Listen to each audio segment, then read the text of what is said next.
Okay, I think it's 3. Are we ready to get started? Thank you all for coming. Come on in. We've got a sign-in sheet and a place for you to get a name tag. And I guess I don't have a name tag. I probably should do that too. I think red sounds like a good color today. Yeah, I like those rainbow colors. of Yeah, the name tags. I like Kinda those fun. too. Yeah. What mood am I in?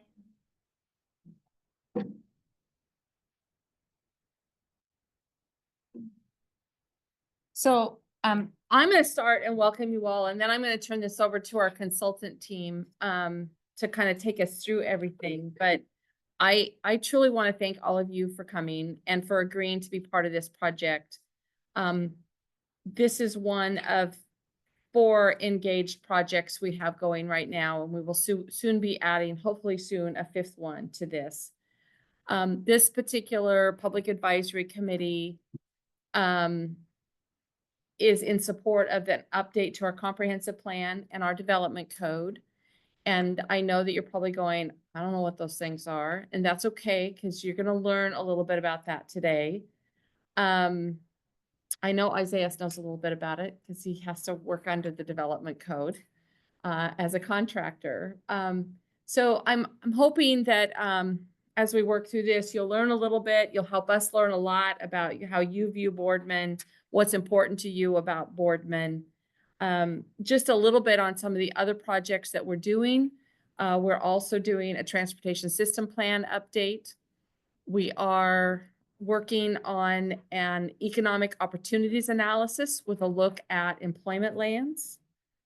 We're doing a parks master plan. We're doing that in collaboration with the park district. And then we are, what am I missing? TSP, Parks Master Plan, this one, the EOA, we're doing economic opportunities analysis, and then hopefully we'll eventually do a housing needs analysis. We are, for the EOA and the housing needs analysis, we are currently working on a buildable lands inventory. That's kind of a background investigation that supports both the EOA, economic opportunities analysis, and the H&A, or housing needs analysis. I often get dinged for talking too much like a planner. And so when I'm there and you're like, I don't have a clue what she's saying, just tell somebody close to me to kick me under the table.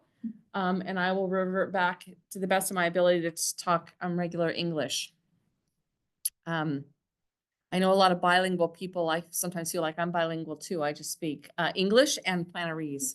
So anyway, again, I want to thank you all for being here. I'm going to let we are going to do introductions around the room, but I really am going to pass the meeting process over to our consultant team. And I want to start by introducing them. The city has engaged a number of contractors to help us with all of this work, because we don't have the capacity or the staff, and in some cases the expertise to do the work. So we have Sachi and we have Angie. And I'll let them do a better, more formal introduction of themselves. But we had a really great breakfast this morning, the 3 of us, and then we did a tour. I drove them around Boardman, showed them around, showed them all the stuff that's been happening here, the growth that's been happening, both on the residential, the commercial, and the industrial side. And all of this work we're doing really is about trying to figure out how to get our arms around it. What's happening, what are the impacts, how do we manage those impacts? And that's really what we're good afternoon.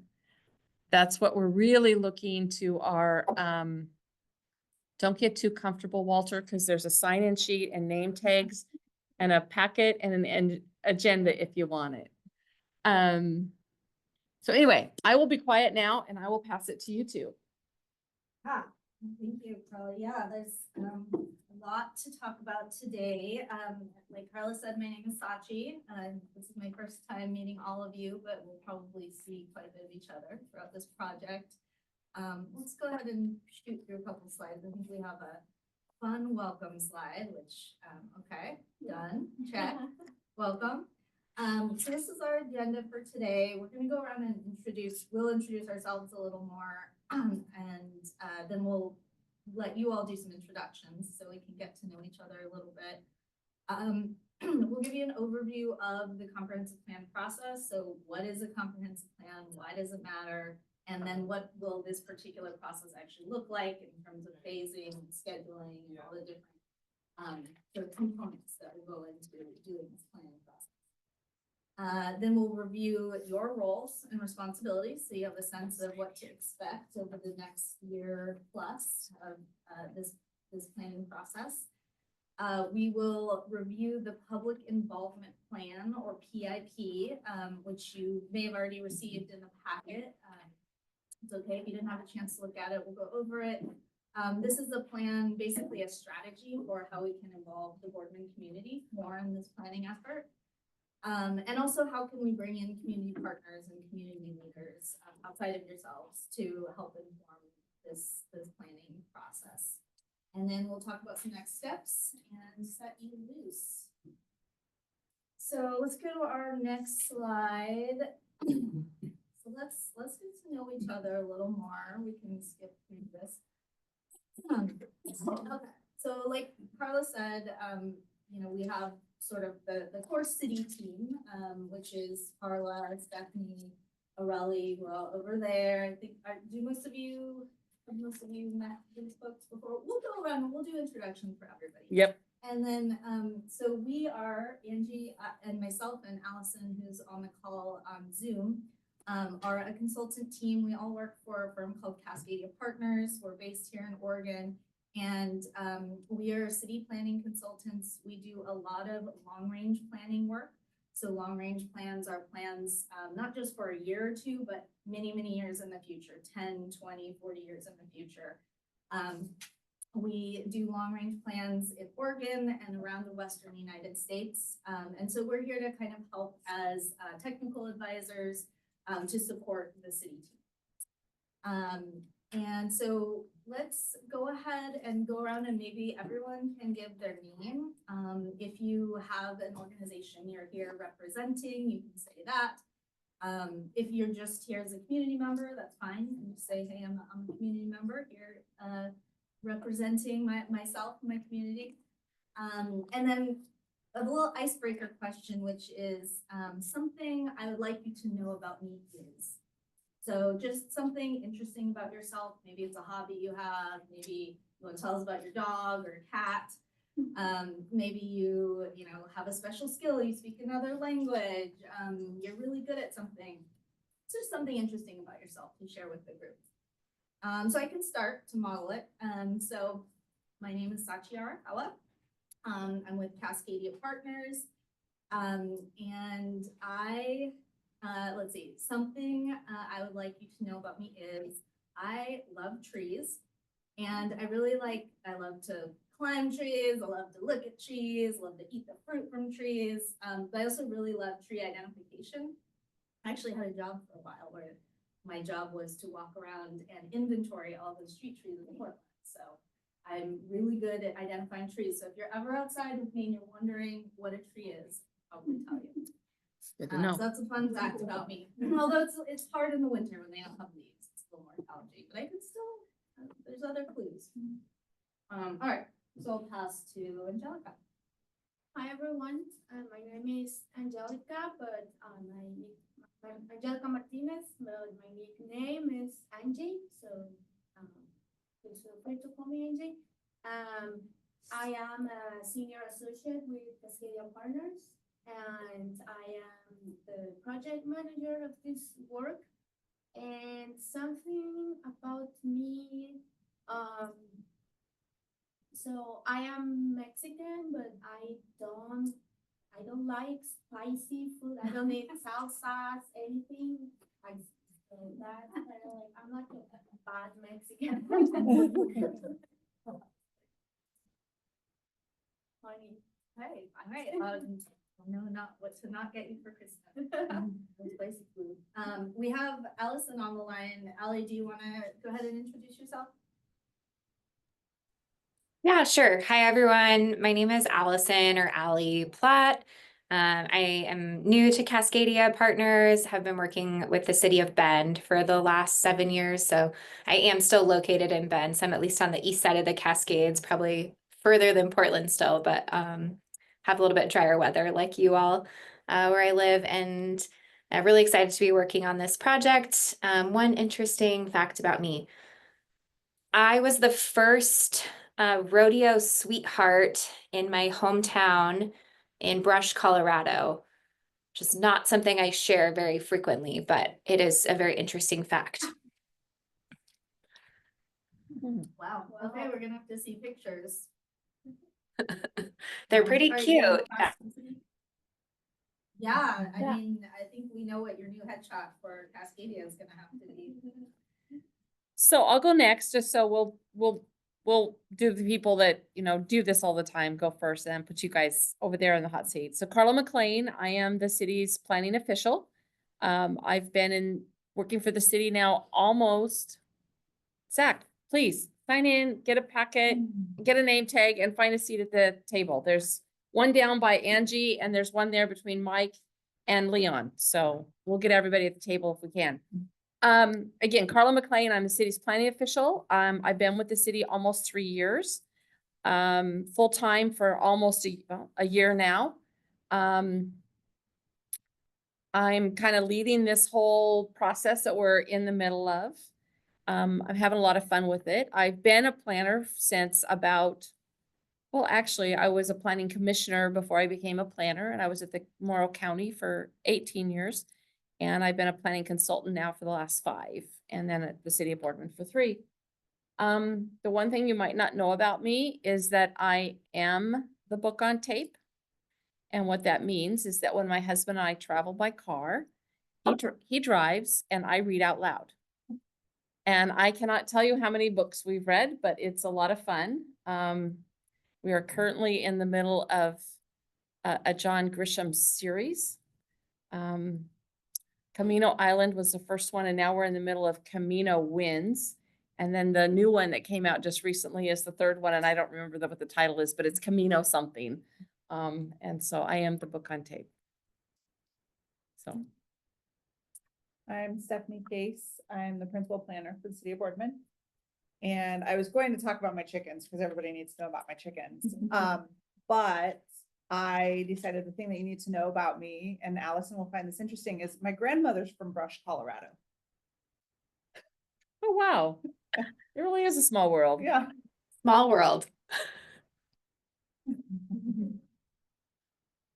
Well, I'm Arodi Camaro. I'm here at City of Boardman, and fun fact about me, I kind of like to make it my personality, kind of in a way. So 2 things actually. I love going to the gym, and then I am a young mom to a almost 2-year-old. So yeah, I'm pretty young. Yeah, graduated years ago here from Riverside, and now I have my own family and a job that I really love. I paid her to say that last part.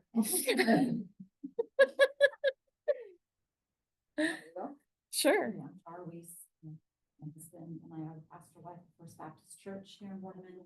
And a fun fact about me is that I am a legal resident alien. I am from Australia. I'm not an American citizen, and I cannot. Well, welcome. I'm Kathy Street. I'm the library director for the Oregon Trail Library District. I've lived in Boardman for about 10 years now. And a fun fact about me is,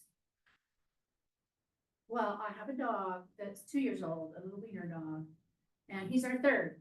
And over the years, we don't have 3 at one time. I'm crazy. But yeah, lately a lot of time spent organizing his life.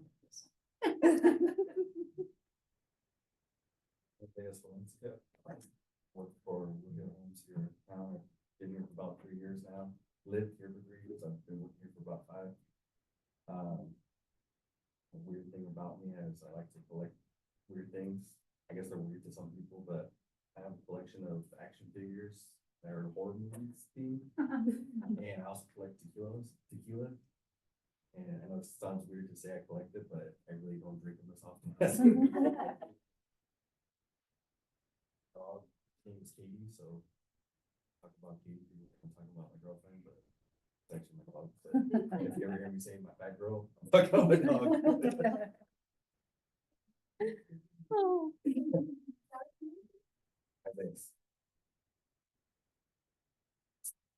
My name is Michael Graham. I work for Tillamook, the Director of Operations there. I moved here 7 years ago, with three of my wife and three of my sons. And, interesting fact about me is I love making cheese, so. It's a good thing you work for Tillamook. Cool.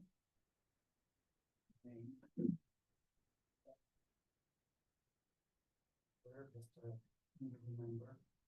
And the reason I'm here is because where to begin? I was recruited because of my because I am a bicyclist. Hmm. And the reason I'm a bicyclist is because I can't drive. Because of a vision deficiency that I have. And I'm an avid sailor on a sailboat that is at home now. I usually keep it down here on the river. And the reason I have that sailboat is because I'll be danged if they can take my driver's license away, but they can't stop me from driving a boat. So. Okay. I'm Zach Brucey. I work for Amazon. Manager. I also at night go by the planning commission commissioner since I think 2016. Which is how I found out about this. I never did this. Fun fact. Fun. Recently, I got into anime with my daughter. Unfortunately, my daughter has started to get into her world of anime.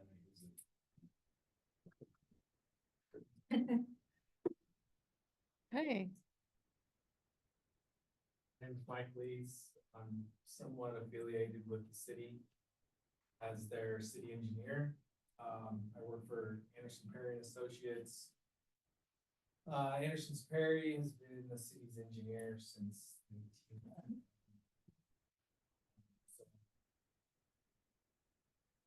Continuing on with the engineering work here. You started really young if it was 1978. Not me personally. I've been working with the city of Boardman since 2016. Interesting fact, I used to race dirt bikes. I raced dirt bikes for 10 years. Got 3 kids. They're all awesome. I also love trees in the forest and being in the forest. So. Hi everyone, I'm Alejandra Corona. I'm a junior over at RHS, and I've lived in Boardman for about almost 11 years now. So woohoo! And a fun fact about me, I would say, is that I was part of the first national of the Spanish Creed speaking contest, and I did reach the semifinals. Wow, congratulations.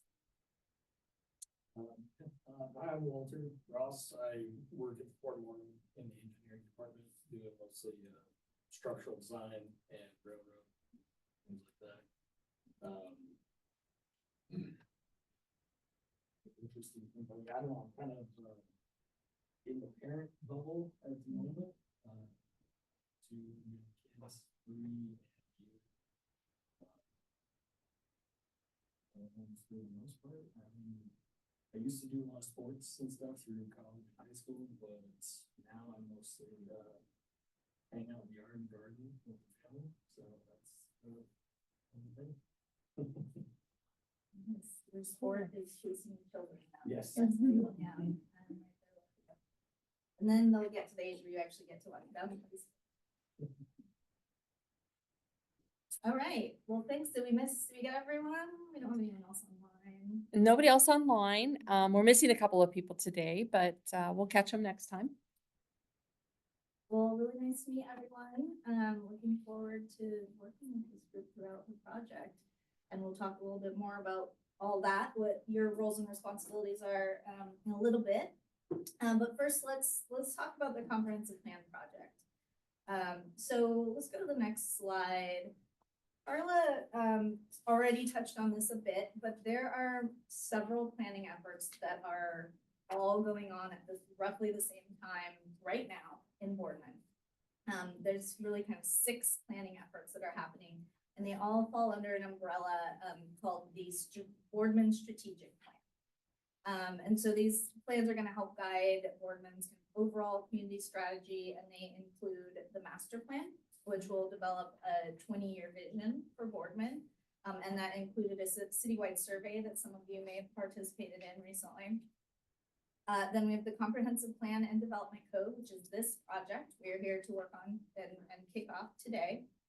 That project we'll talk more about, but it's all about how we guide growth and development for the next 20 years. Then there's the economic opportunity analysis, which identifies Boardman's future employment trends and land needs. The housing needs analysis, which identifies housing needs and trends.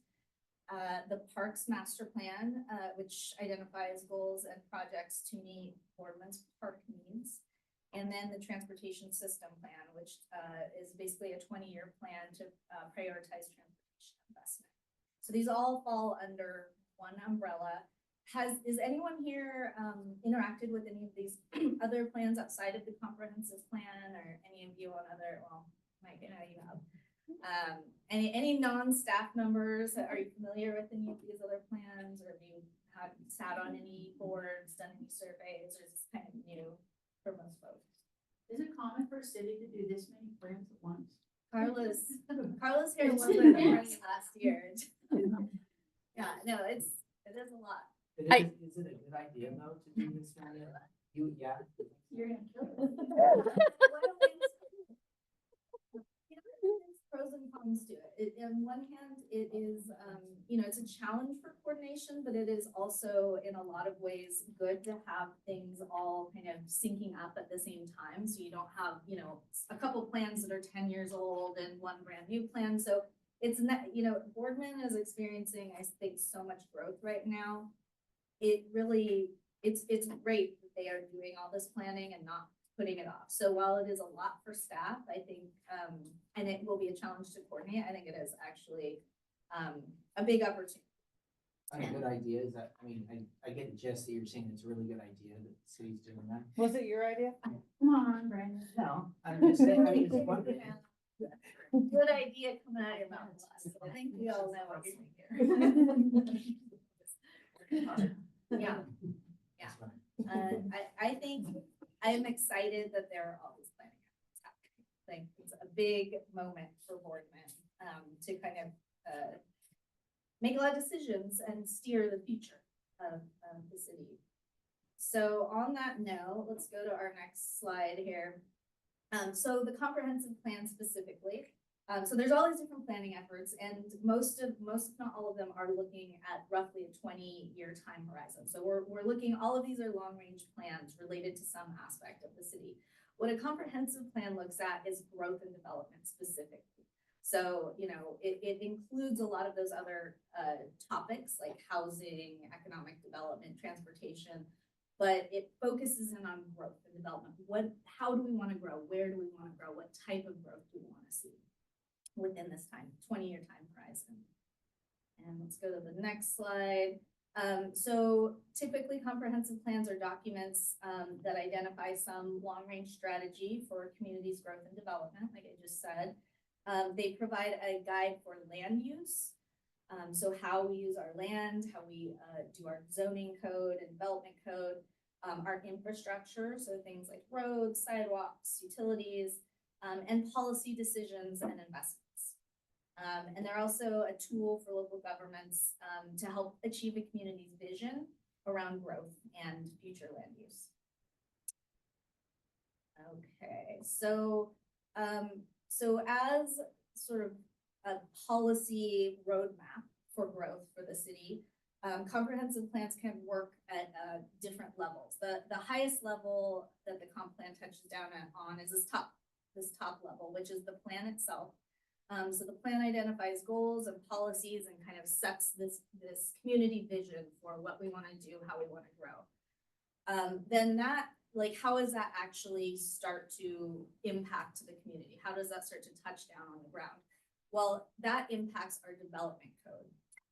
So development code is regulations that identify where and how development can take place within the city. And then within the development code, we have standards and specifications. So things that sort of dictate what the acceptable design and construction requirements are for development. So things like how tall can a building be? How far to set back from the road? Like, so getting a little more at like what the built environment might actually look like and how can we kind of regulate that. So Boardman has a long history of land use planning and comprehensive planning that goes back to 1975, which is when you adopted your first comprehensive plan. Correction, we found an older one. Oh my, 1971. the deep from the archives. Okay, all right. So 1971, even older. So there's a long history of long range planning for Boardman. And if you're interested in looking at any of these plans, they are, fairly dusty, some of them, but they are available on the comp plan website. Except for 71, still. Oh, uploading. 71, there's still dust in the cobwebs. Yep, we're getting there. But yeah, so most of these are available if you're interested. Some of them have some really interesting history and context about the city. So, they're a little dense, but if you're curious, you can check those out. So in Oregon, pretty much all cities, we have a unique land use or a unique statewide planning system in Oregon, which dictates that pretty much every city in Oregon, has to do a comprehensive long-range plan for growth.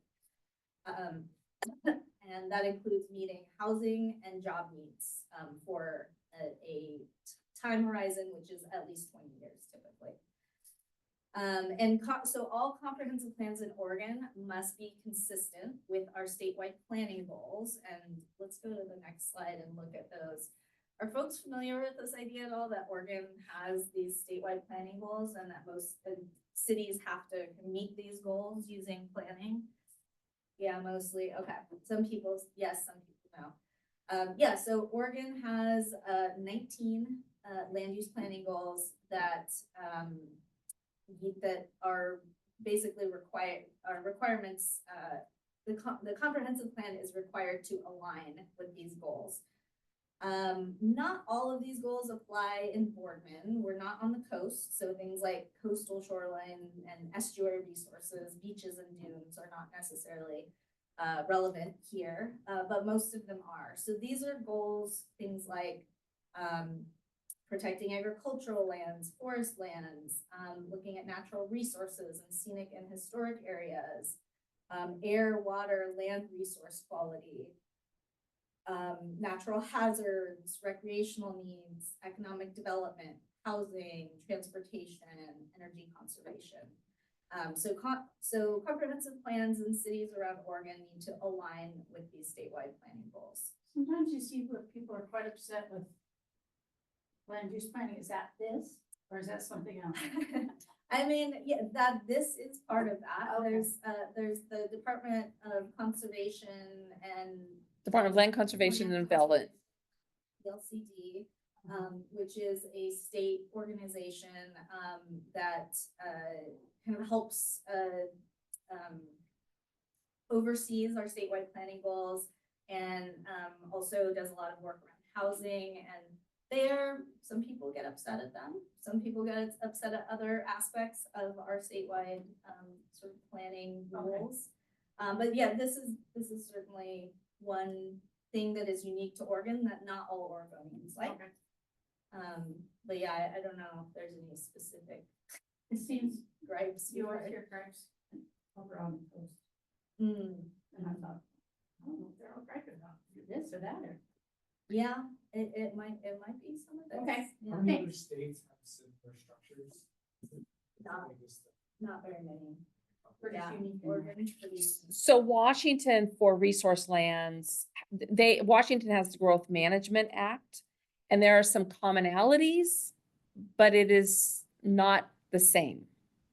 So they pick and they kind of did some picking and choosing of what they wanted to do. And theirs is a narrower kind of focus. Again, they called it the Growth Management Act. So it's as a narrower focus.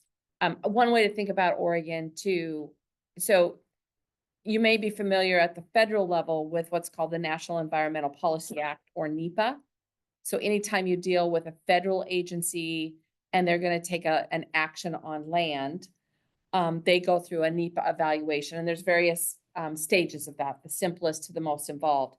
Our neighbors to the north and our neighbors to the south both have SEPA, or the State Environmental Policy Act.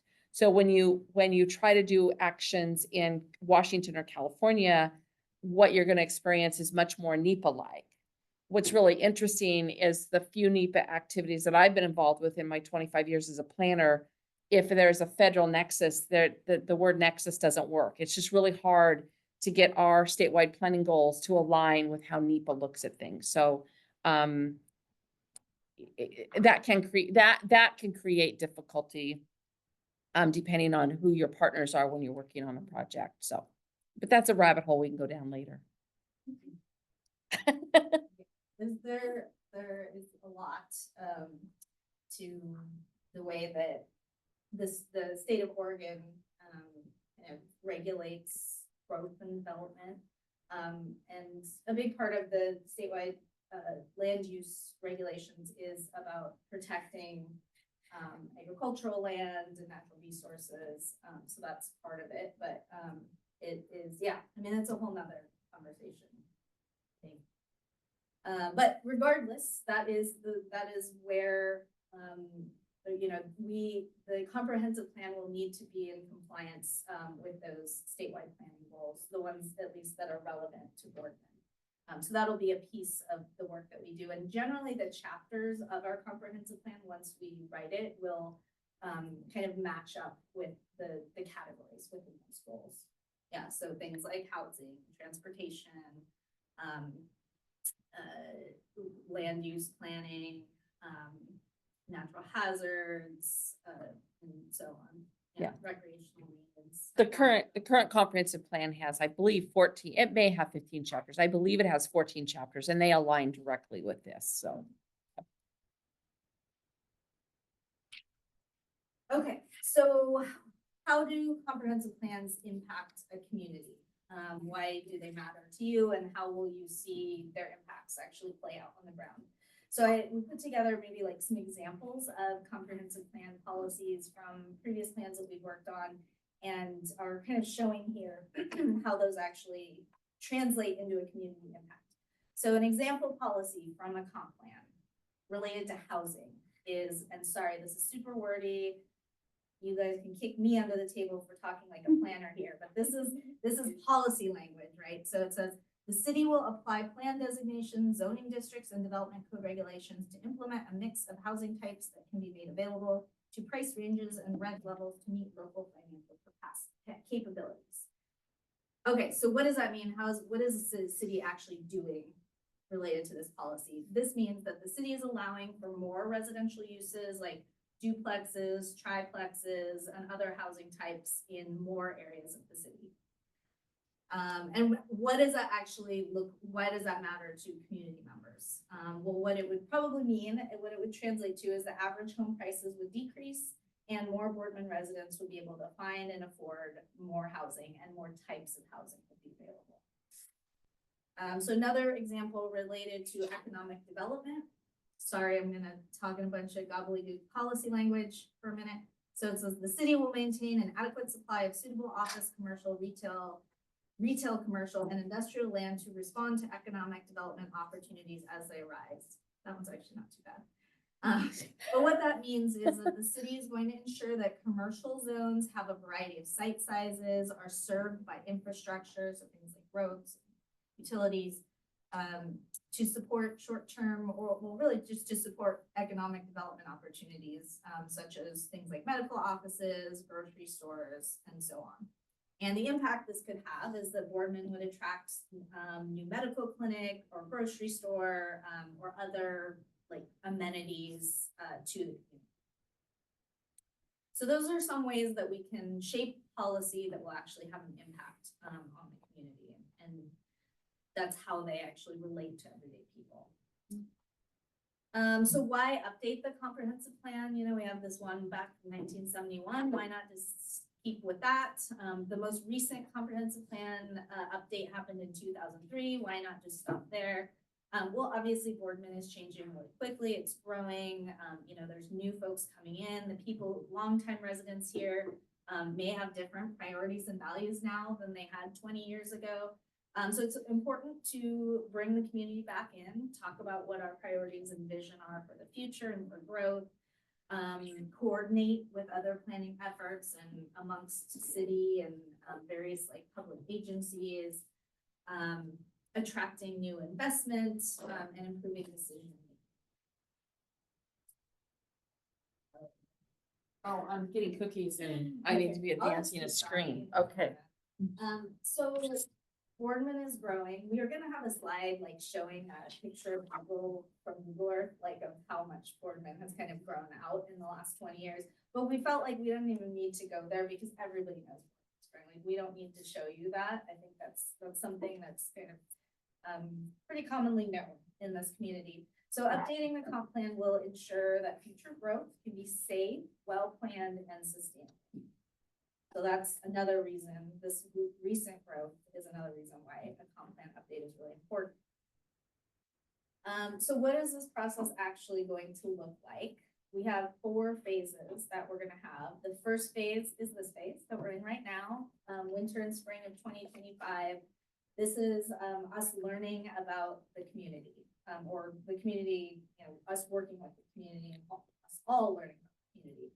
So this phase is about informing the public about this process and all the state requirements, researching current conditions, like people, development, services, and nature, and then confirming all of these things with the community. So we're gonna do some sort of existing conditions research to understand what's going on in the city right now in terms of all these different things.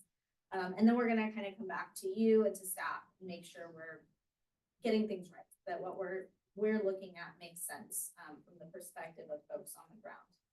We're also gonna be developing a draft vision statement for the project with the help of the public.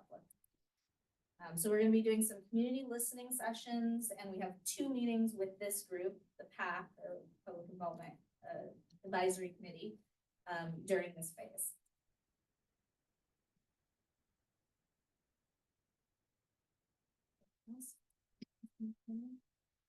All right, so then our second phase is, we're calling it imagining possibilities.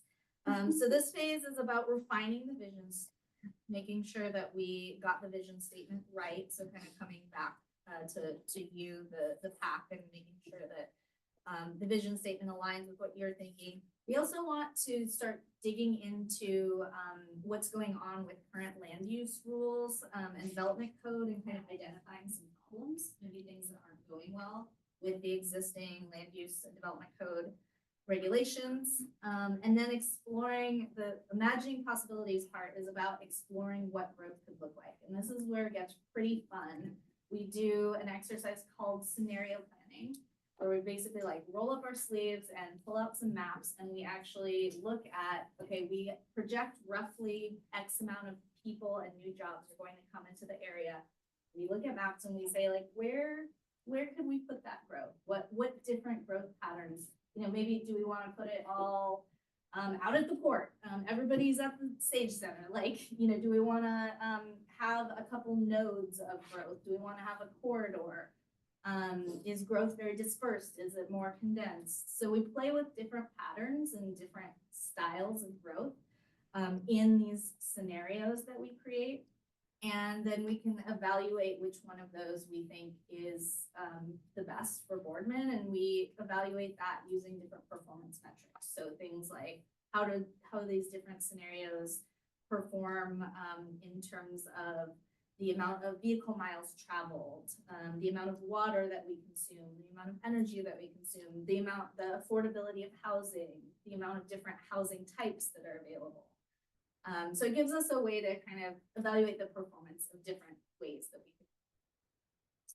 So that is this phase, and that includes a meeting with you all and a scenario planning workshop where we get to kind of play around in this world of scenarios.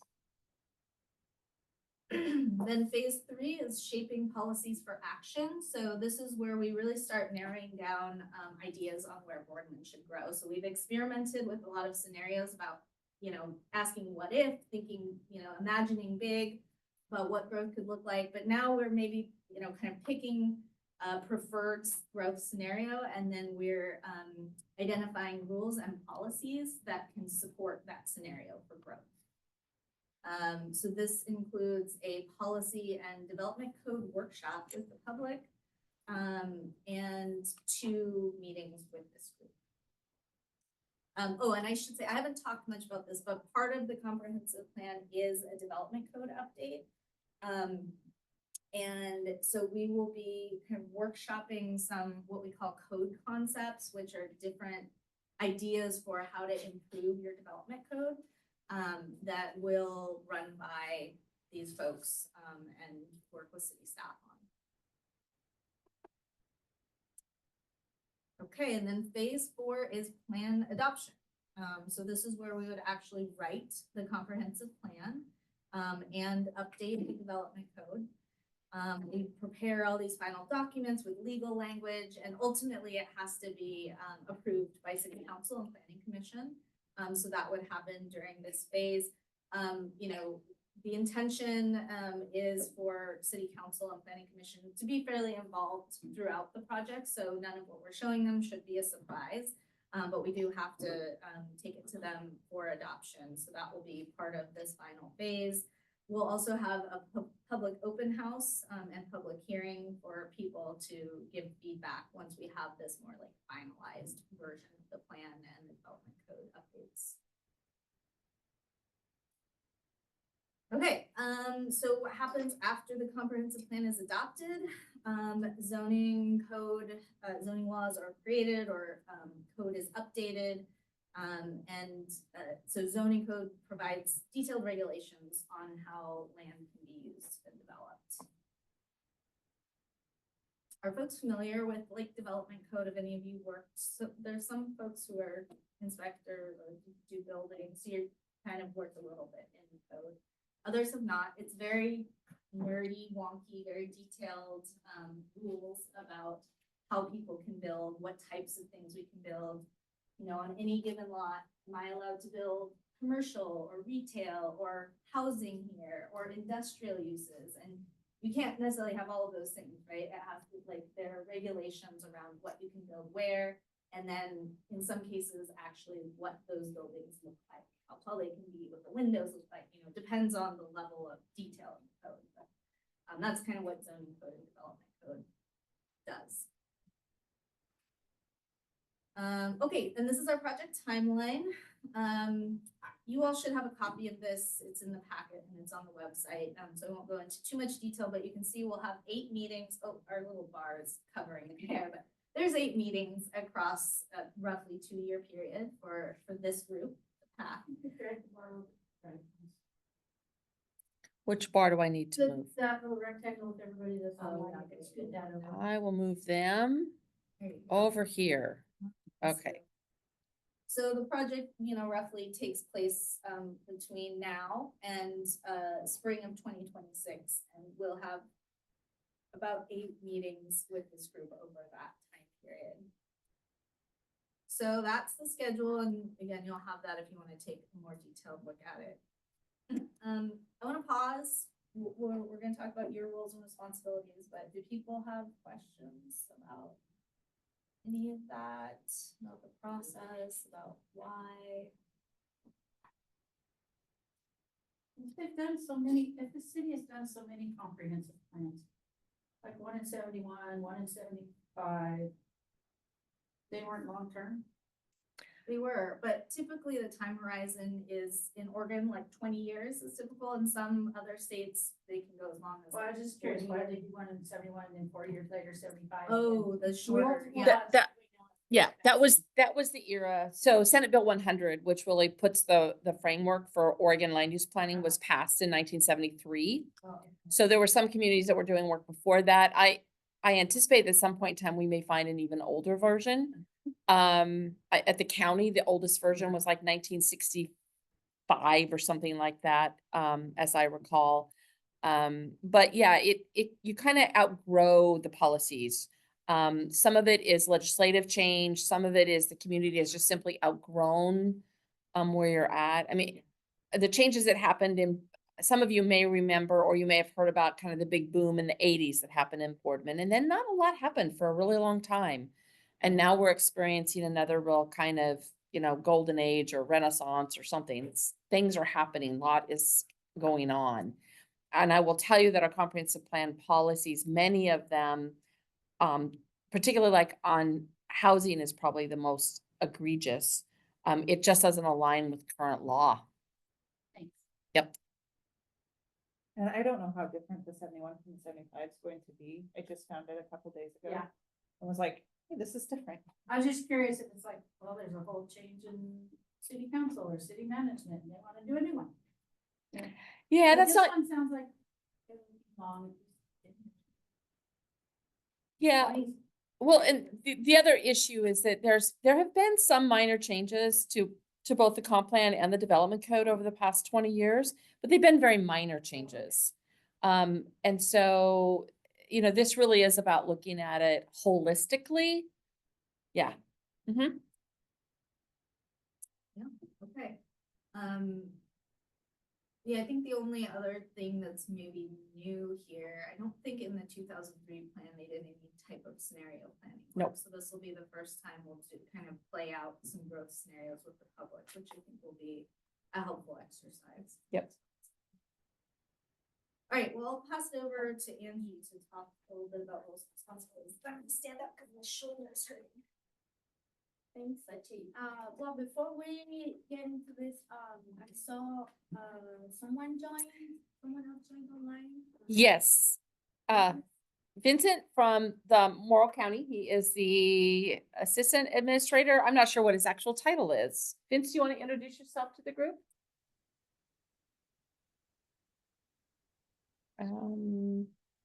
We can't hear you. He did, but I don't know if maybe his microphone might not be working. Try again, Vince.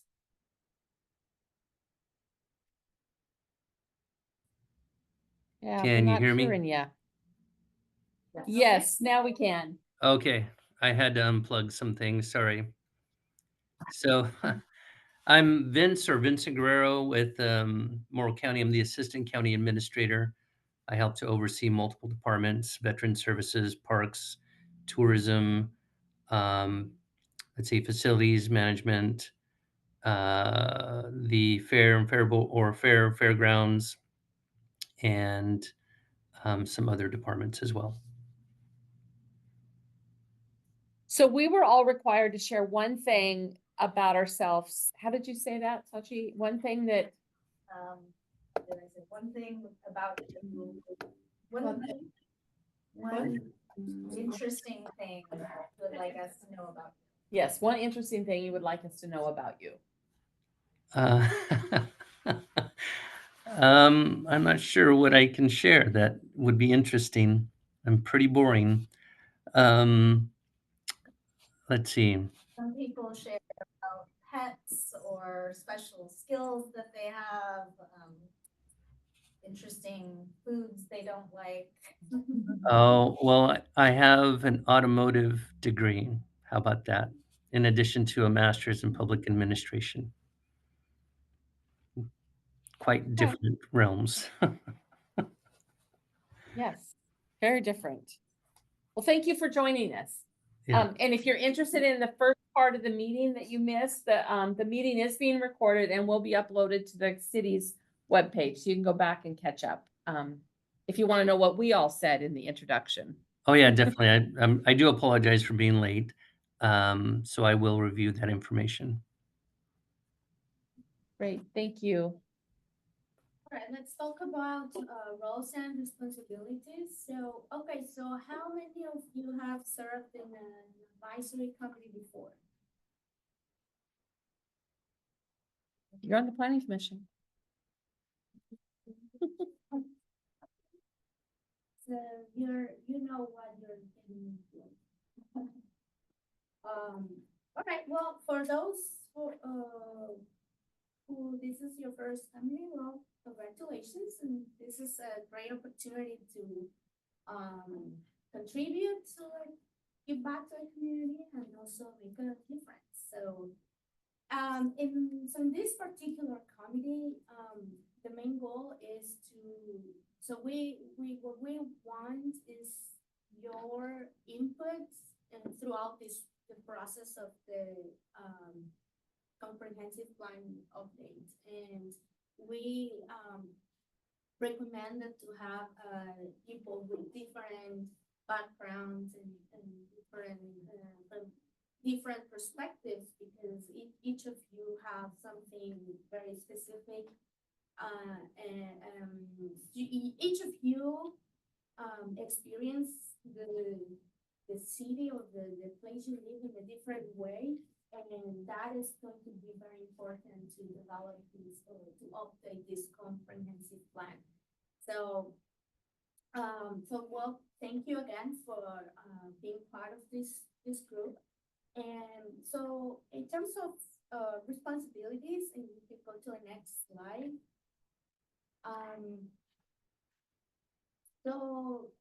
What we are expecting for this group is, well, first, and we are going to do this today. We would like some feedback on the public involvement strategy that we developed, and in future meetings, what we are going to ask is help developing a vision and goals for this plan. And that's going to happen in the next PAC meeting. And in other meetings, we'll ask you to review and provide recommendations on key components of the plan, which are basically the Oregon goals that Sachi talked about earlier. So another thing that we would expect for this group is to help us raise community awareness about this work in the community or with the people you interact with on a regular basis. So please, anytime you have an opportunity, you can share about this work, and so people can know about it. And in total, we are going to meet 8 times during this year, and we are going, before each meeting, we are going to send documents, and if possible, we know all of you have very busy schedules and have lives, but if you can review the materials ahead of time, that would be super helpful. On the next slide, please. So this is the meeting schedule for this year. So this year we are going to meet 5 times. We are anticipating to have the next meeting in May, and that meeting is going to be online. The 3rd meeting is happening in September, and also that one can be online. Although What I will say is that we'll be here, for those of you that want to, we will be here in this room. Our consultant team will probably be joining us virtually, and you're welcome to join online as well, but we will definitely be in the room. Depending on the May meeting, I may be in South Dakota, but I'll be here virtually too, so. yes. What times is it using? Same time as? Well, that's probably a good question. This is a good time for us, but it may not be the best time for all of you. So if we need to modify this a little bit, we can certainly have that conversation. But you know, is this the best day of the week? Is there a day of the week that's better? It doesn't, because those next two meetings will have an online component. We could certainly do these on a day other than, is this Thursday? Other than Thursday at 3:00. So, I mean, we could do it Friday at noon, we could do it, I mean, so yeah, there's some flexibility in that. What I might be able to do between now and May is do some kind of a doodle poll or something and kind of get some sense of what works for folks. Yep. Any other questions about the meeting schedule? Yeah, I mean, at the end of the day, I think the format is gonna be more a hybrid type of meeting, so. But the consultant team, we're going to be online the second, the third, and the fourth or fifth meeting, so. And yeah, in December, we are anticipating, 2 PAC meetings, and of course, these dates or potential dates are also subject to change, but we will keep everyone posted if that happens. And so for next year, for 2026, we will have 3 meetings, and the last one is gonna be, we are anticipating to have that on February, but there's a chance that it happens in March. We will try to make that happen in February, and that one is going to be a joint session with the planning commission and the city council. So yeah, this is the schedule. Any questions or comments? And that meeting where it's joint with the city council and the planning commission will probably be an evening meeting, just so that you all, both of those bodies typically meet in the evenings. The city council does have work sessions that start at 6, and the planning commission's meetings start at 6.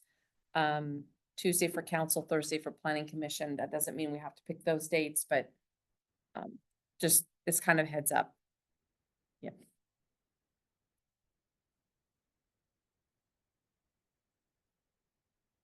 Well, I'm sure Mike's making, yeah, incredibly intelligent.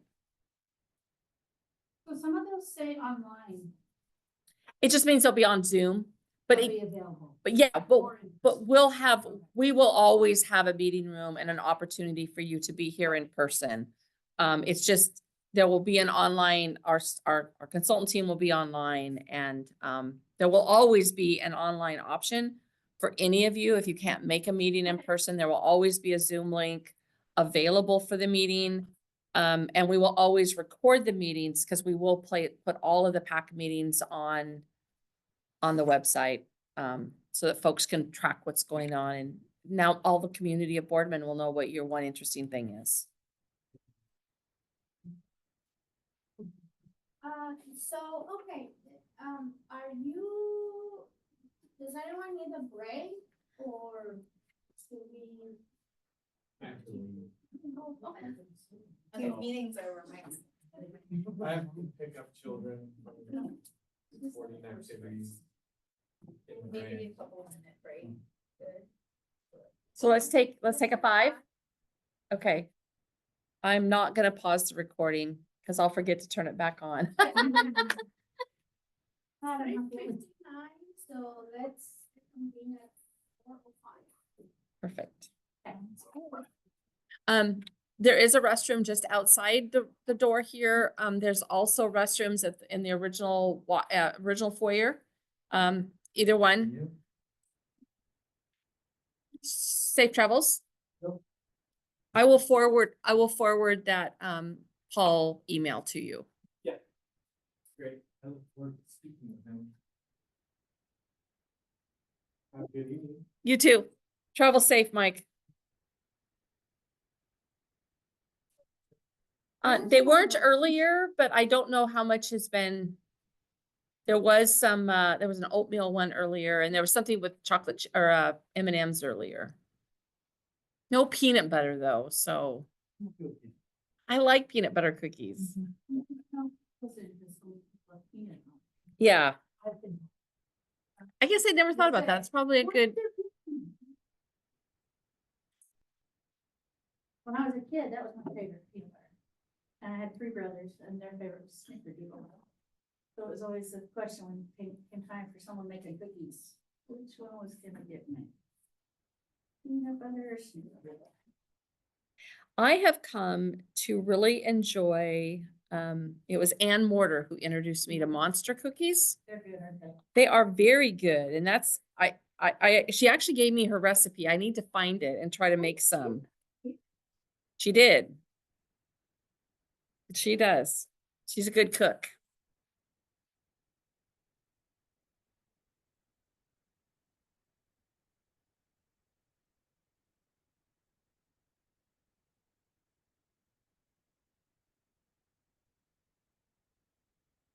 Definitely. Yeah. We're in the first phase of our mixture facilities. Yeah, exciting. And they brought all the engineers in last week to look at all the buildings. Boardman and Hittner are on the, not optional. Take that. So that was good, not have that, have to do both options, Yeah. because that was kind of get dragged down. What would the alternative in having a lease is the buildings leased or rented or? New building. And, Bill seems to think we're gonna build a building in the park for a library. When I says, really? Is that gonna be an option? Floodplain is not. All right. Right now, we're in the planning process. We're not in the, we want this piece of land, we're gonna build in 2 years. Yeah. But I was glad that they're like, no, these aren't available for expansion. This is not an idea that would work. Yeah. Because some people really thought that was just the answer. And then we were gonna have to be like, do we do A or B? A or no? So- Well, this building here has been, it's had its life. For sure. Yeah, they're like, it would just fall down. Well, and then they said, if we were to do construction in here, which is a no. But if we were, the museum would have to move out during the process. That caused a screen from someone on the museum. Mm-hmm. And I'm not really sure how that would work because it's not a facility that's owned by the district. Yeah, that's the whole problem. Yeah. How do you fix a roof? You're only fixing 1/3. Yeah. Mm-hmm. And nobody would go underneath the building. Yes. It's COB gassed. You wanna do that while the microphone's on?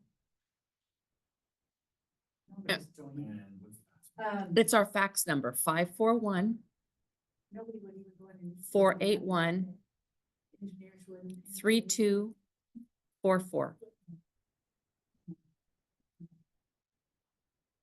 Prevented asbestos, prevented clothing, so none of us should go underneath. Yeah. You're welcome. Crazy. Well, I'm glad things are moving forward. Yeah, we kind of thank her. And the ones doing the Hermiston Library, they've done lots of libraries in the last 35 years. And, The cool thing is you don't have to deal with irrigant because it's all but brand new.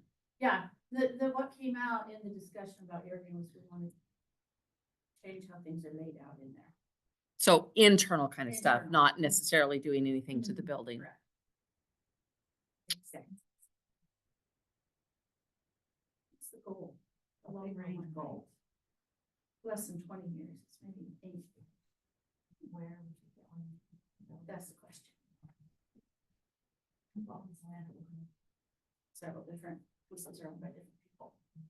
The city owns one piece, so number board members, it's quite setting her sights on, but if we're not ready to build, we're not ready to purchase land, I don't know how that works. Do you get a piece and then say eventually we'll build on this and just hold it empty for that long? If you do a federal grant, be cautious with that. Yeah. Because if you don't buy the land, if you don't do the right things before you buy the land, then the land is not eligible under that federal grant. And we're looking at a 7,500 to 10,000 square foot building for our needs in Boardman. And so 2,280. 7,500 to 10,000. So, the county just made a decision to not build a circuit court here, so they have a nice lot that, it's not in the best place for a library, but I don't know what they're gonna do, but, and then for Hefner, we're looking at 6,000. Hefner's the hardest to find any property. mhm. It's just so squished in that one little canyon, and there's no available spot that are big enough. And then people are dying, like, when can I buy the Boardman building? I wanna move my business there. I'm like, but that's not gonna happen in the near future. Are you sure about that? No. Oh, are you familiar with that term in the culture? Yeah, no, they're not into that idea of pulling whole buildings down. Oh, okay. And there isn't a building big enough for that, what we're to. We've been told lots of ideas of what we could do. Put an elevator in and be upstairs at City Hall. Okay. In Hefner. Yeah. It wouldn't be big enough to stop it structurally. it might not. You should tell them that you just want the Gillum Bisbee building. Now that they did all those renovations, just tell them you want the whole building. Kim? I didn't either. I was at this meeting yesterday for the WICVED chamber, in the Hefner chamber, and Kim Coyle, and I thought, I don't know who that is. And then I realized it was the same person. The other person I was Kim Coyle. Okay, so we're a minute late. It's 4:06. Mike's left, so we're just waiting for Zach to get back. So, but I think we can get started.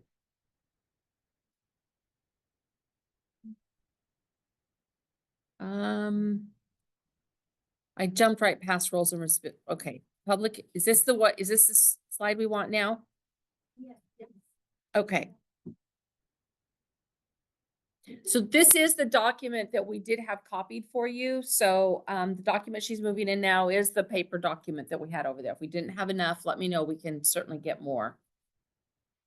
You sent all of this, right? Yes, this all came out to you beforehand. Yep. And it's all on the website. And before we leave today, I will show you on the website where it's at. Yep. Alright, so let's talk about the public involvement plan. So, in this first PAC meeting, we would like there, so, okay, first, what's a public involvement plan? So it's basically the document that describes how, the consultant team, is going to engage with the community for this project. So this group, this project advisory committee is one way to engage with the community, but we are anticipating to have also other activities for the public. So the public can participate and also provide feedback during this process. So that's basically what the public involvement plan is.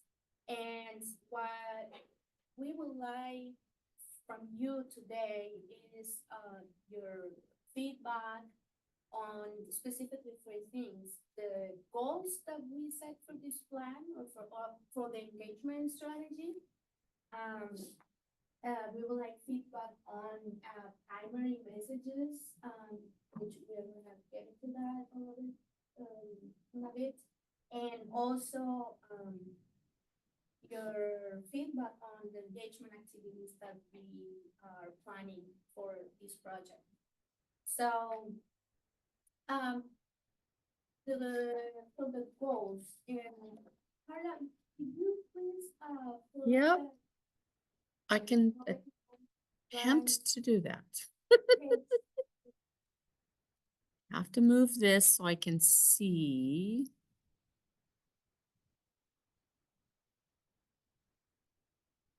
I think it's this one. Okay. It's up here.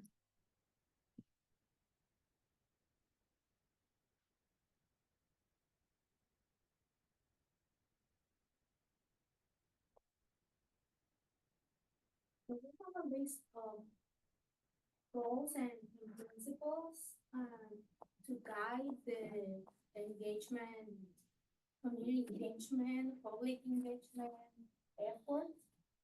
And you have to, for seven goals. So the first one is, the first goal is that the participants know, and with participants, we mean, this group, the broader community. So participants know what a comprehensive plan and development code are, and they understand the impact it has on the daily lives of the community.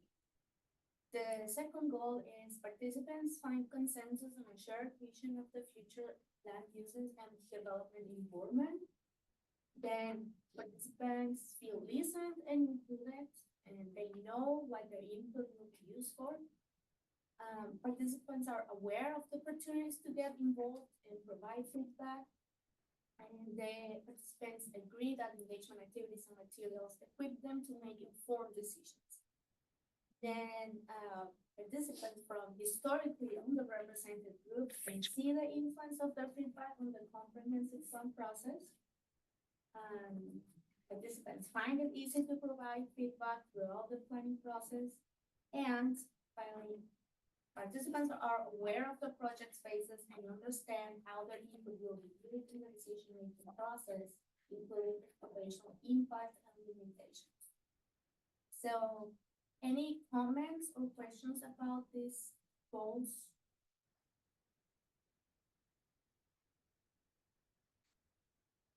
One of the things I would say after doing this kind of work for over 20 years is that I think a really important component is to make sure that people who have an interest are heard. I know that like when we're in the planning commission process, sometimes you can't acknowledge, you can't give the person who's maybe speaking in opposition what they want. But if you listen to them and they feel listened to, oftentimes that's the biggest hurdle. And so I think the one about make sure that people feel listened to and included, I think that's really important. And because this process is about collecting ideas and figuring out how to build a plan and a code that addresses a variety of needs, I think it's easier to incorporate those ideas. So, yeah.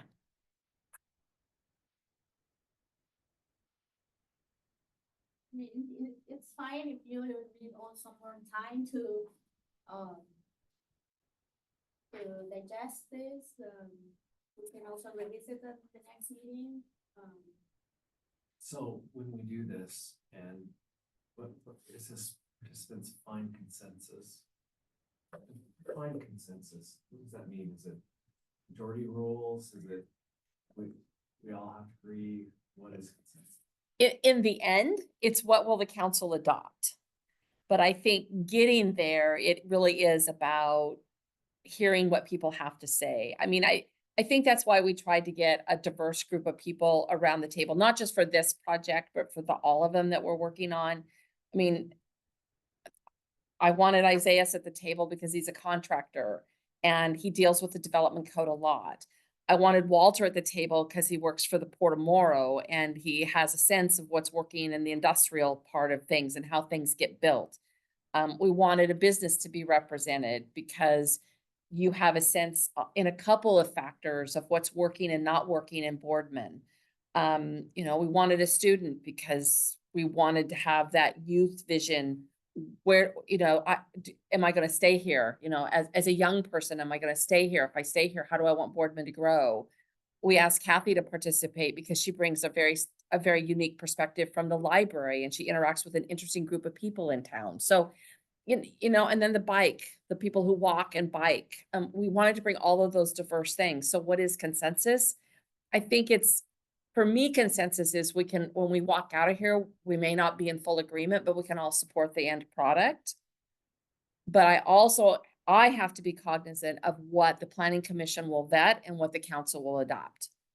And so again, that's part of the reason why Zach's been invited to the table because he's on the planning commission and he can help me carry that message back and forth to the planning commission.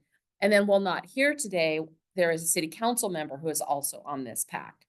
And so again, she can facilitate that conversation from the planning or from the city council's perspective. So, yeah, we have kind of this divided world these days, and it seems like consensus is really hard to get to, but maybe in Boardman, we can figure it out. Does that kind of answer your question? Yeah, And these the, the planning process. Goals for the public involvement is awesome, goal, which includes the town.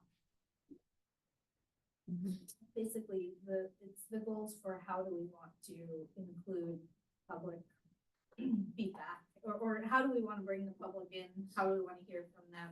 What do we want them to get out of it? And, you know, like, kind of, how do we, what is the best way to bring the public? And these are like a bunch of different things that both we want them to sort of experience within this project, but also like around like the types of people that we want to reach, and how we want them to actually be, we think we want them to be involved.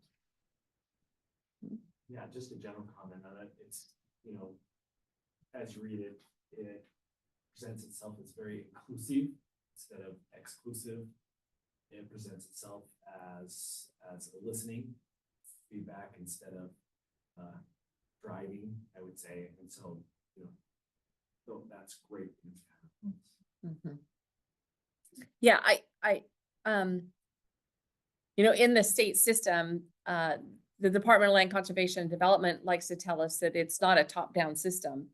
And yet, for those of us that work in it every day, it is most definitely a top-down system. So this is kind of refreshing because this really is about going out. We really are trying to go out and ask the community what they think. And try not to overimpose our thoughts and beliefs. At the end of the day, cities have more flexibility when it comes to development codes than counties do, because counties regulate farm and forest land, and that's very statutorily regulated. I mean, the regulations are established by statute and rules, so counties don't have a lot of flexibility. Cities have all kinds of flexibility because there's really no specific statute or rule that says this is how you have to develop housing. Sadly, the state is kind of moving that way in some ways, as you're well aware. And we just need to keep pulling them back and saying, no, these are still local decisions that you need to let local communities make. So I'm excited about the scenario planning that's coming and some of those things to help gain that input and have that discussion about what does the future residential neighborhoods of Boardman look like? What does the future downtown? How do we change it and vision it? So I'm excited. So, okay, are there, well, first, do the goals seem realistic, achievable? I think so. Yeah. Because I still have some confusion with the second one. Consensus? Yeah, it's just because, I mean, finding a consensus or a general, everybody's on the same page for a group like this seems reasonable. You know, these are goals for the PAC specifically, but if they're goals for like the general public, that one is going to be a nightmare. Maybe it's just the wording of it. As far as like, if that's the goals that you have for the general public, it's Cool. I'm about out of battery. maybe I'm just.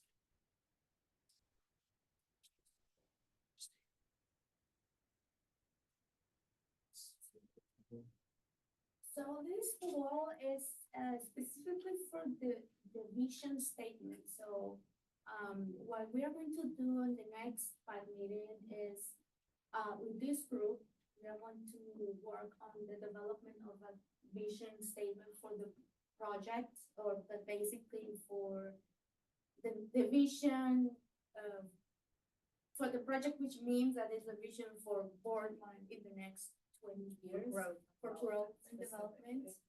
So, so the process is that we are going to work on that together, and then we are going to bring this draft vision statement to a community activity, which is the community session.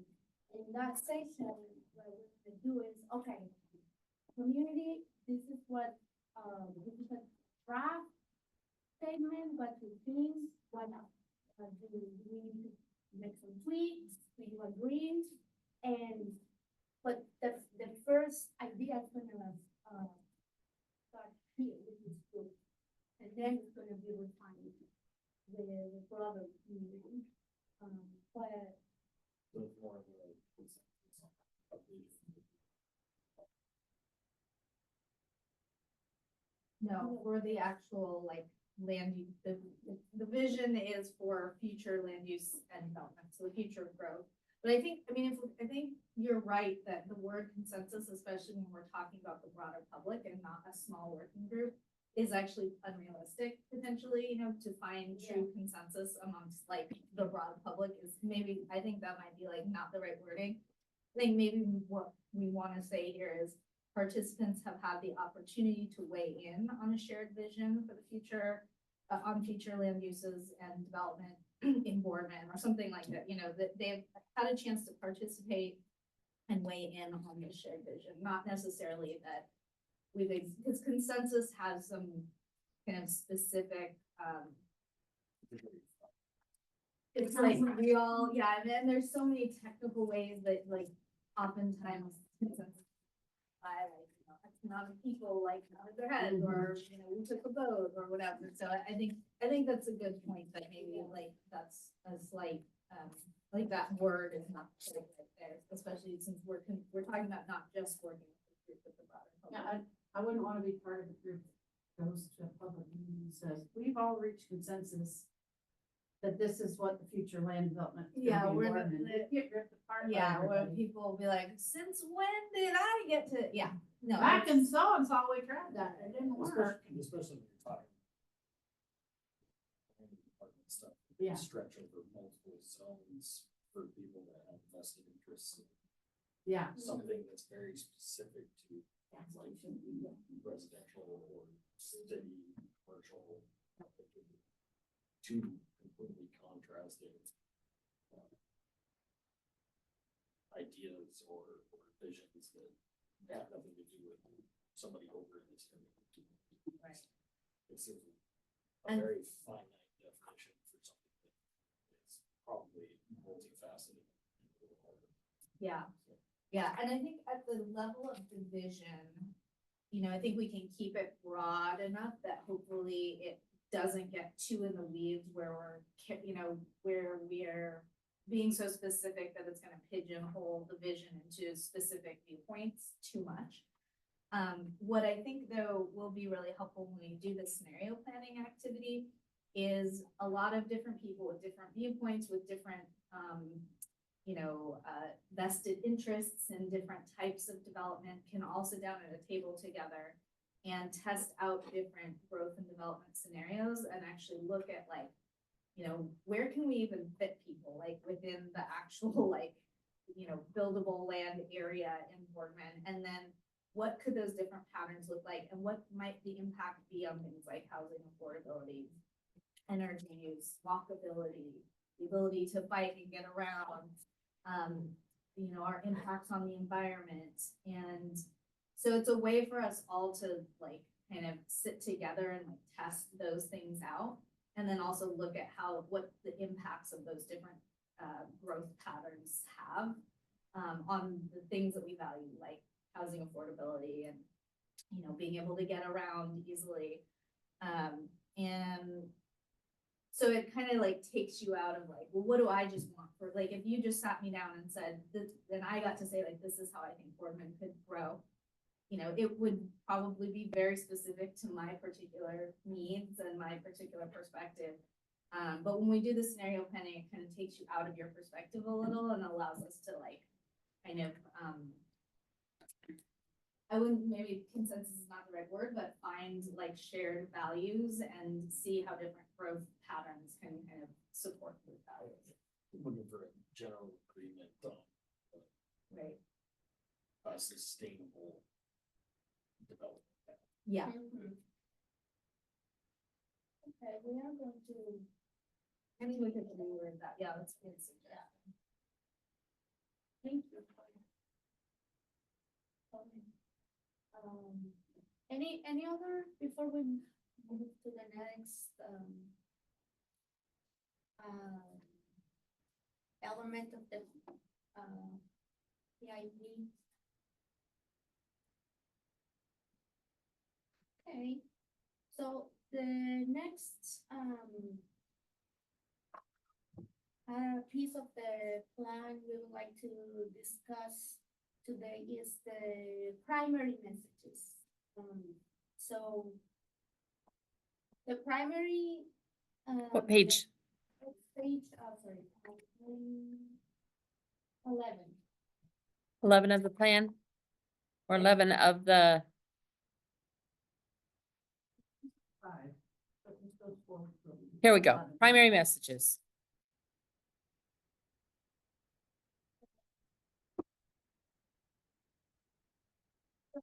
Primary messages is basically, it's like it's a way to have, to be consistent and have a consistent message throughout the project. So, and what we did was to, we came up with questions that, we think the community might have about the comprehensive plan of the project. Mhm. And these are very basic questions. So what is a comprehensive plan? Why is it important? Why is Boardman updating the comprehensive plan? And how the comprehensive plan impact people's daily lives? How can the Boardman community participate? And what we are trying to do here is to provide this, clear, short answers, so everyone is on the same page. And we are going to use these what we call primary messages in all our communications throughout the project. So yeah, are there any, is that clear? Are there questions on what the primary messages are? Are there any questions you think people in the community might have that aren't on here or that we might need to answer, but we're not addressing here?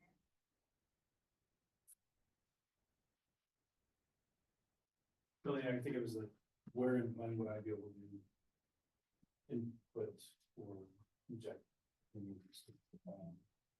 where's mine? Take place? Well, the one that says, how can the Boardman community participate and influence the development of the comprehensive plan? But you're right, Zach, it doesn't say, how can I provide input? So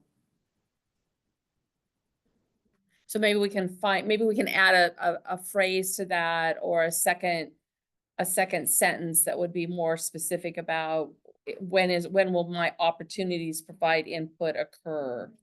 It seems like in the next bullet point, how long will this project take in phase 1 is where you could add that. Because it talks about study current conditions, listen to people's thoughts. Mhm. Then, we will take, public can. Yes, but that's not, there's actually opportunities, I think, in all 3 phases. So phase 1, we're gonna have listening sessions with the public. But maybe if you just blew that up a little bit more, like listening, there'll be this many listening opportunities. Right? Yep. Incorporate those into, right, yeah, if in the first bullet, how can the Boardman community participate? Add something there about, there will be, when will I have an opportunity to provide input, and then delineate those in the sub bullets of that, how long will this project take? I think that would get us to where we want it to be. Yep.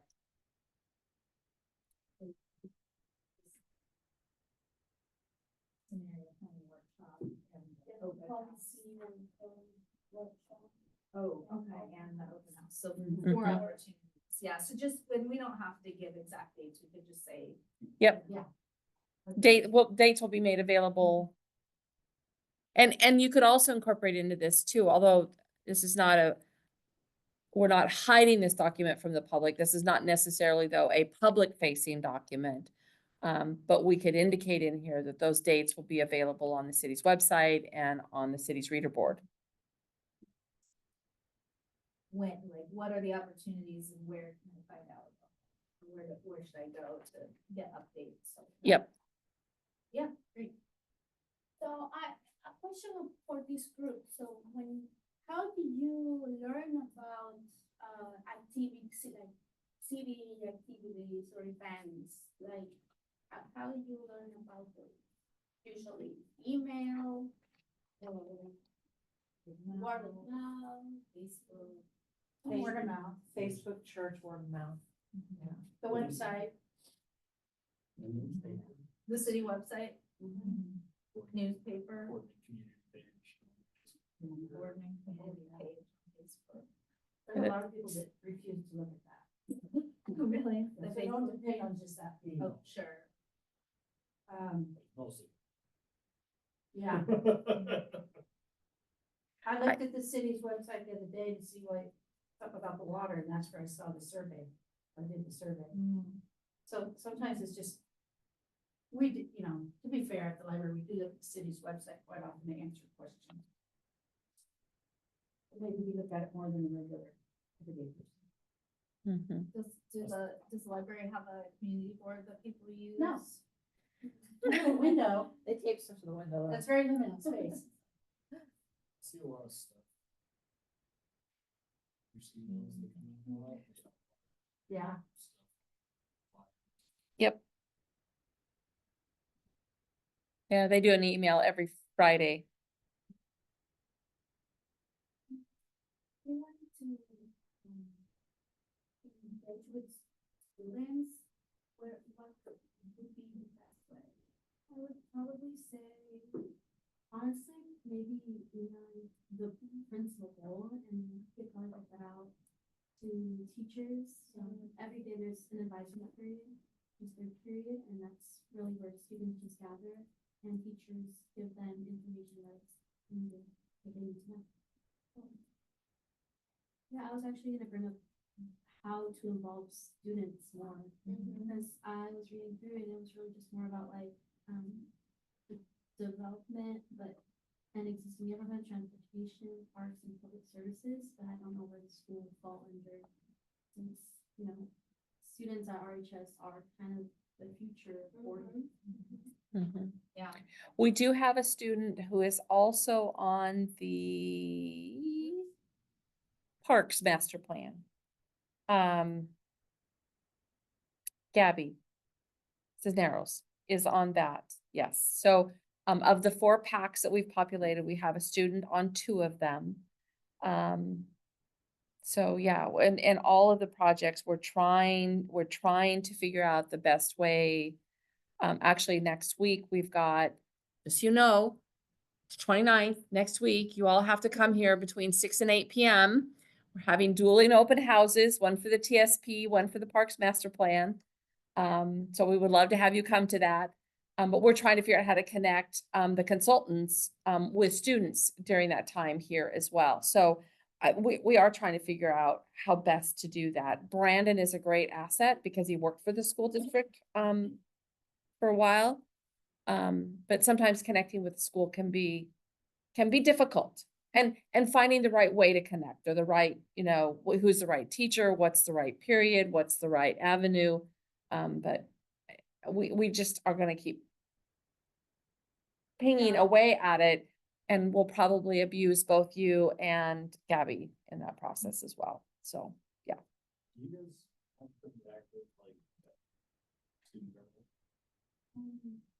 Sort of, some of us, well, not me. I try being like really, really involved, but some of them really just joined to get more, I guess, a say over how things are gonna go during a particular time of the school year, and not really for like the leadership aspect of it. Some of us are very involved and we like to, but get our opinion out there, but it really is. Are there any, like clubs at the high school or middle school that are active that might wanna like participate in English session? For sure, yeah. So if you could think of right now, I would probably say, Key Club, NHS, and FFA. They are all really active clubs and organizations at the school that are also very community involved. My daughter's in all three of those, so I can get one. Right. Maddie Hines and Elizabeth Rosen would be two good resources at the high school to get information out from. They're students, No, teachers. Maddie Hines, the teacher, and Elizabeth Rosen's counsel. Okay. Yeah, that could be a good. I'll ping you later for those contacts. Okay. We've done some scenario planning workshops with high school classes and clubs before, and it's been really fun. It would be fun to, when we do that scenario planning, to have, either have them a component of, or do a subgroup with them. It would be good, yeah. Yeah.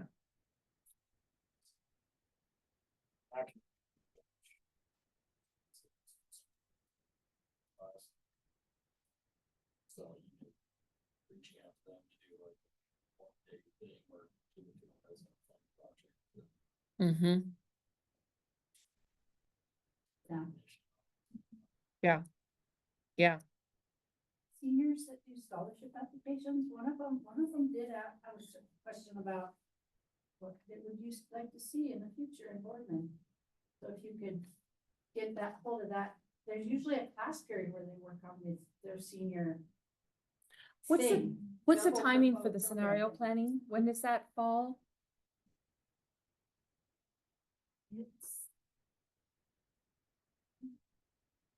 Yeah, I wanna say fall of this year. So maybe what we could do, because I know that, is it your senior year, you're supposed to attend, is it every year you attend, you have to attend a meeting of the city council? Or is it only in your senior year that you have to do that? I think it's only senior year. What if we could figure out how to tag the senior class to do that? If we could make that, maybe it would be interesting to make that an option instead of just attending a public meeting. Maybe they could meet that requirement by doing the scenario planning. It could be community service hours too, also, yeah. So there might, yeah.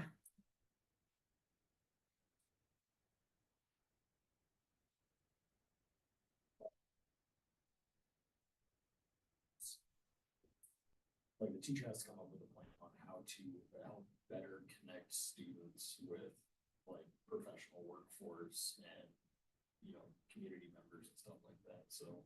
That Mhm. might help fulfill some of the teachers' goals on their students getting connected. Yeah. So maybe we can work, maybe you and I and the consultant team, maybe we can have some conversation about what would be some opportunities. I mean, this is a 15-month project. We won't be done until spring of 26.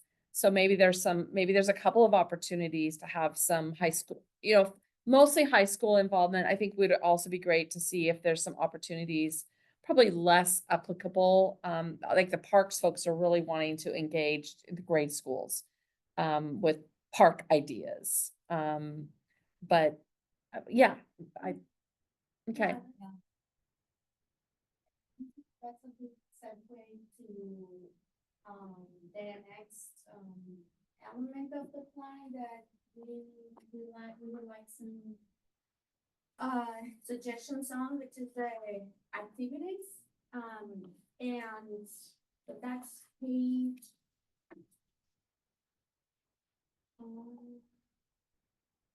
Here we go. 60. So it's a long table describing each of the activities we're planning to do, but in summary, so we will have 4, and I think we already talked a little bit about this, but it's gonna be 4 main public activities. The first one is the community listening session, and in that one, so basically we want to hear from the community about the current issues and challenges in Boardman. And then we will have the scenario planning workshop in which we will ask the community about ideas on where the growth and development could happen in Boardman. The third big event is the policy and code workshop, in which we will discuss it's more technical, more about regulations that will be the result of these scenario planning workshops. And the last public event is gonna be the open house, in which we will present the draft document, the comprehensive plan document. So these are the four big events, and the format we are thinking it's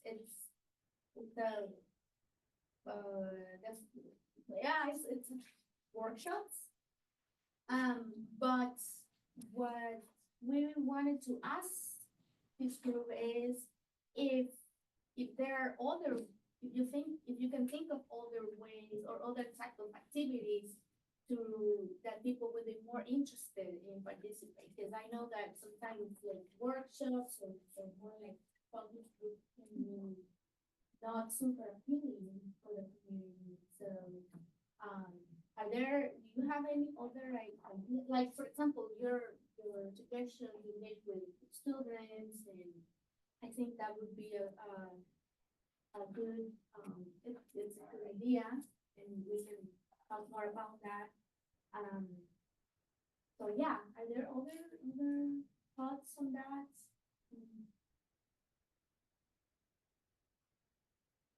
What page should I be on in here? Cause It started 16? 16, and I just kind of went through where it was labeled as workshop.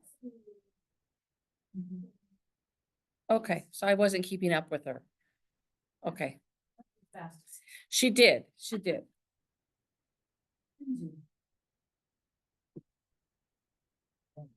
like you were asking more pointed question about number 2, Bill, not any possibility. For all the things that I'm also I'm particularly interested in if there are ways to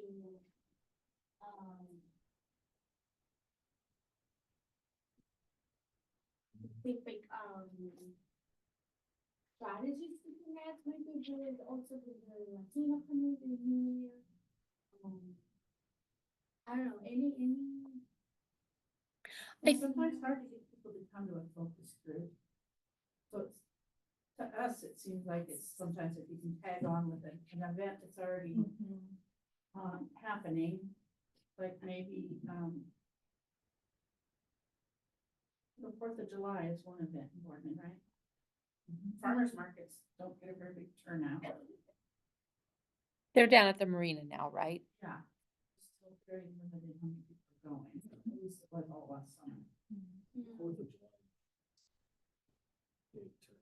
Yeah. Park afterwards. And they have booths and stuff like At the Okay. marina. Yeah. I would go through Father Luis if you want to get the Hispanic community. Yeah. I think there's a couple of groups of people that, again, we're doing this open house for the TSP and the Parks Master Plan next week. And the consultant teams are trying to connect with schools and a couple of other organizations. And honestly, we're having a hard time connecting and pulling people together for that. Brandon's gonna try to provide some assistance, but I think, we've been talking about connecting with the faith-based organizations or through them. And that's Pastor Rick, it's Father Luis. And then there's the schools. And then it's kind of like, how do we engage with the employer groups? But, you know, to connect with. Oh, flyers in the food pantry boxes. That is a good idea.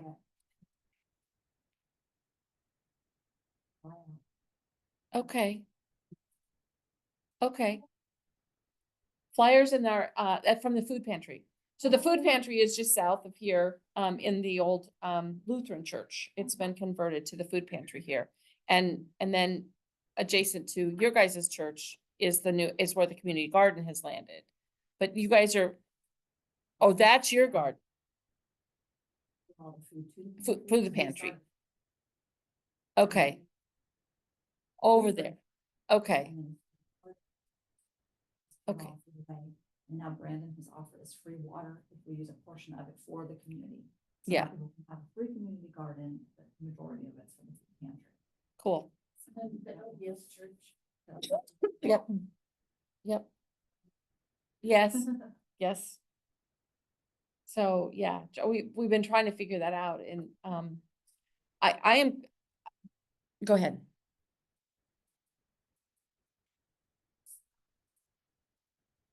Hard to actually draw in, back on that. On these chats, and really what it is you have volunteers to actually open up their home. So trusted members of the community that open their home, and you actually go to their house and have sit down, and they've been very effective.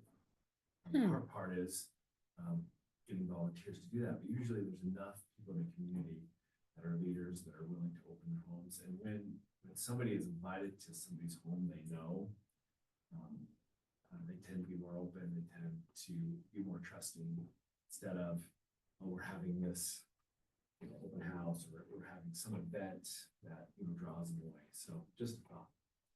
We are gonna get into something like that in our base. Okay. My husband says the same thing, that if people don't want to come to church, not into your home, have a conversation, because they'll be much more, they'll be more open and less restrictive. Yeah.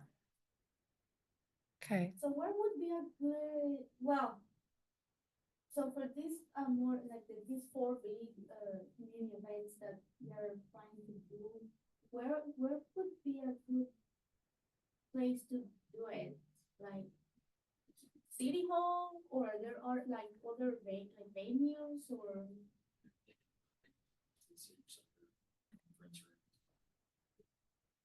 Yeah, it depends on, are you talking about the scenario planning? Yeah, So the meeting, the big room, for the number of people that I would think would attend, the big room at the Port Moral offices would probably be the right fit. I might want to go to the Sage Center. That's exactly what I was gonna say. So I would- that was in the- Well, Steak center's pretty expensive now. that's the, yeah, I can use the Port Moral offices and it won't cost me anything. And if I go to the Sage Center, it's gonna run me about $200. At least. Someone's at the senior center though. Yeah. Senior Center is, yeah, it's right next door. The big room at the Port Moral is probably as big or bigger. Well, but the Port Moral offices is free too. Mhm.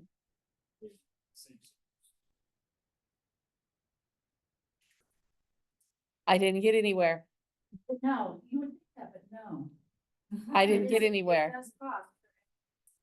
Yeah, Stage center. yeah. As much as I'd love to use the Sage Center, because I'd really like to promote it, but I, And yeah, This is a business model for what their goal is. I'm Yeah. not running them down, I'm just saying. yeah, It's it's a tough one. It's a tough one.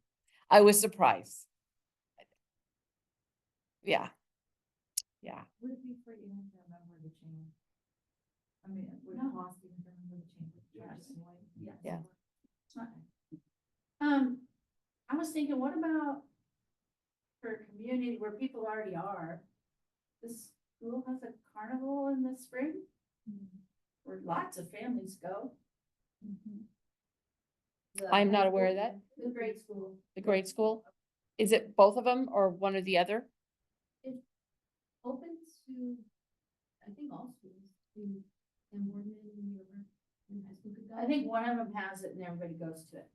Okay, It's usually San Boardman. Yeah, okay. they set it up in the gym and there's lots of groups. Oh, yeah, and then Yeah, I that, guess my only guiding principle of what we pick is a very neutral side. Yeah. You know, just recognize the dynamics of the community, what's going on, and just pick some place that people feel safe and so, you know, maybe at, the high school would do it. I know it's, you know, they have limited, but you can go to the gym, you know, Well, and we can use City Hall. I mean, and depending on the size of the event, we actually have more space here than you realize. Because we've got the council chambers, we've got the entry foyer, we've got what we call our living room now out there in the front where the sofas and the table are. We've got this meeting room, which is our largest one. We've got a meeting room a little bit smaller than this. So depending on what you're looking for and how you want to lay something out. I mean, when you want to do breakout groups, we did something with one of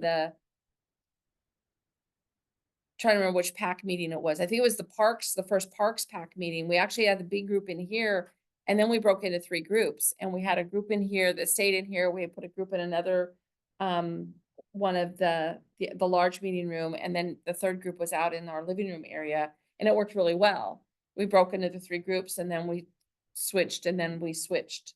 We actually ended up, we all went to one place and then the consultants moved because we wanted to allow on the video to get recorded each of the breakout sessions that happened. So there's a lot of space here too, depending on what the event is or how you would lay out the venue. But to capture other events, the carnival would be good. In there's the also, The Sage Center does that. no, No? it's at court and Tia Devon organizes it, but it's here in Boardman. And there's all sorts of groups lined up in there, like, we're there, the library's there, Head Start's there, soccer's there, all those groups, and lots of families with young children come through there. Adults, young adults, And what time of the year is that one? May, It's in May. Okay. like in the first week in May usually. And that's called the spring. It's called the Morrow County Children's Fair or something like that. Let me look at my calendar from last year. Pass out flyers at the Head Start location, I know from our church too. Oh, the Migrant Head Start that's there. Yeah. Yeah. And then there's, in the fall, there is the Harvest Festival that the Sage Center hosts. Children's Fair, yeah, Morrow County Children's Fair. Last year it was on May 23rd. Okay. And maybe the end of summer celebration. Yeah, Oh, good that's a idea. There's also, maybe not. Yeah, Yeah. that end of summer, isn't that this, when they do the safety night out or whatever that's called? Where you have like the fire department, and police department. Yeah, that's usually around the 1st of August, if I remember right. Yeah. And the end of summer festival is different than the harvest festival. Yeah. Mhm. Yes. Well, thank you for all these questions, really super helpful. We have 7 minutes left. So I would want to move to the last agenda item, which is about community partners. And so community partners, so okay, so as consultants, we were in charge of developing this public involvement strategy and a plan for activities and ways to engage the community. But, well, we are not local and, we really need to rely on people with connections in the community. So, with community partners, we need your help to help us. Sorry, at this time of the day, my brain is a bit frozen. So English is my second language, so please bear with me. So we need your help, so please help us find, community leaders, which can include yourselves. So we need people to help us reach out to other community members. And that could be it could be in different ways, like the example you gave, I don't know, people who might want to open their living room, have conversations about the plan. I don't know, there's not really like, it can be any type of, in any way that people can just talk to others and get feedback about this project. So we created these sheets with information. And basically what we are looking for is about 8 to 10 community members, and I'm gonna, we're looking to from 8 to 10 community members. Ideally bilingual, and or native Spanish speakers. So, and in general, people who can help us connect with immigrants, with people with disabilities, workers in agriculture, manufacturing, community members who can be sometimes hard to reach out to. So, this is, we will provide compensation, and we have that information right here below. So people, compensation can be up to 800 in total for a 13-month commitment. And we're anticipating that it's gonna take about between 10 and 15 hours a month. And people, we know that maybe some people cannot commit for the entire year, so there's flexibility to commit phase by phase. And so we are going to provide compensation and stipends, and also up to 50 for eligible expenses. And so, yeah, if you can help us to find some community leaders who might be interested in joining and become a community partner, it will be great. And we'll here is it's a brief description of the commitment, the time commitment, and the type of activities that entails. So yeah, if you have ideas, or if you're interested to, any of you is interested to also become a community partner, you can reach out to me. Or if you have recommendations for other people who might be interested, same. I left my email address in the last slide. And yeah. Well, we'll get to the last slide here in a minute. There we go.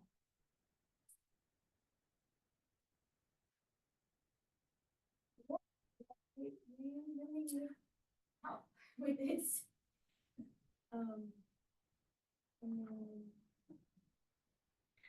I didn't have any good ideas, but I know you all live and work here, and you may have some folks who might have an interest in helping and get the word out. I think a good resource would be maybe to reach out to some of the industries, independent transport, Boardman Foods, OFI, those companies that have people that live in Boardman that work here that are, speak Spanish and English, probably strong connections, strong, with people, youth and workers. Don't ask for the people in charge. Like, you don't want the head person at Boardman, but you want somebody that works there. Mhm. What are you saying about that? I'm not saying that. I'm not saying, I'm saying we want. I some think people- you do want to ask Debbie, but you want to ask Debbie who in her organization would be the best person that would fit that role. And she's probably got 4 she can tell you tomorrow. So, yeah. I think that would be a good, to reach out and ask is gonna be a big part of it. Maybe a representative from Bella Vista. Yeah, representative from Bella Vista. Yeah. Okay, cool. I think a representative from this is trailer park. Marcy would be a good one to ask too. Yeah. They have very strong opinions what they want to happen. You need more? Great, yeah, please, send your recommendations to me, by, if it's possible, by February the 14th. Yeah, okay. So yeah, this is it. Next steps, so we are working on, in the following month, we're going to work on phase 1, which is, learning about the community. So we are conducting research, Boardman and in the community communication, so we will do it to confirm ground truth, information we got in this research process. And we will have our next PAC meeting in May. Date and time to be determined, and Carla, we will give you a update on that. And please send any recommendations for community partners by February 14th. All righty. No, that's it. Thank you.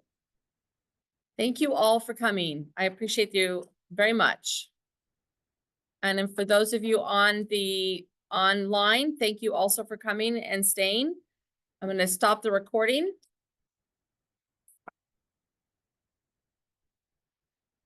Are you sure you want to stop?